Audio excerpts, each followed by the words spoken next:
ടുനെറ്റ് news കാലാവസ്ഥാ വാർത്തയിലേക്ക് സ്വാഗതം.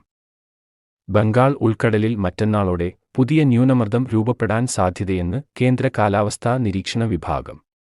മധ്യപടിഞ്ഞാറൻ ബംഗാൾ ഉൾക്കടലിനും വടക്കുപടിഞ്ഞാറൻ ബംഗാൾ ഉൾക്കടലിനും മുകളിലായാണ് പുതിയ ന്യൂനമർദ്ദം രൂപപ്പെടുക.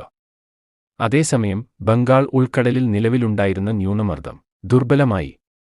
അറബിക്കടലിൽ നിലവിൽ വടക്കൻ കേരളതീരം മുതൽ തെക്കൻ ഗുജറാത്ത് തീരം വരെ ന്യൂനമർദ്ദ പാത്തി സ്ഥിതി ചെയ്യുന്നുണ്ട്. ഇതിന്റെ ഫലമായി കേരള തീരത്ത് കാലവർഷക്കാറ്റ് ശനിയാഴ്ച വരെയെങ്കിലും സജീവമായി തുടരാൻ സാധ്യതയുള്ളതിനാൽ നിലവിലെ മഴയും കാറ്റും തുടരും. പുതിയ ന്യൂനമർദ്ദം രൂപപ്പെട്ടാൽ കാറ്റ് ശക്തിപ്പെടാൻ സാധ്യതയുള്ളതിനാൽ മലയോര മേഖലയിൽ പ്രത്യേക ജാഗ്രത വേണം. സംസ്ഥാനത്ത് ഒറ്റപ്പെട്ട സ്ഥലങ്ങളിൽ ഇന്നു മുതൽ 19 വരെ അതിശക്തമായ മഴയ്ക്കും ഇന്നു മുതൽ 21 വരെ ശക്തമായ മഴയ്ക്കും സാധ്യതയുണ്ടെന്ന് കേന്ദ്ര കാലാവസ്ഥാ നിരീക്ഷണ വിഭാഗം അറിയിച്ചു. ഇന്ന് വയനാട് ജില്ലയിൽ അതിതീവ്ര മഴയ്ക്ക് സാധ്യതയുള്ളതിനാൽ റെഡ് അലർട്ടും, പത്തനംതിട്ട, കോട്ടയം, എറണാകുളം, ഇടുക്കി, മലപ്പുറം, കോഴിക്കോട്, കണ്ണൂർ, കാസർഗോഡ് ജില്ലകളിൽ അതിശക്തമായ മഴയ്ക്ക് സാധ്യതയുള്ളതിനാൽ ഓറഞ്ച് അലർട്ടും ബാക്കി ജില്ലകളിൽ യെല്ലോ അലർട്ടും പ്രഖ്യാപിച്ചിട്ടുണ്ട്. കാലാവസ്ഥാ വാർത്തകൾ കൃത്യമായി ലഭിക്കാൻ ചാനൽ സബ്സ്ക്രൈബ് ചെയ്യുക.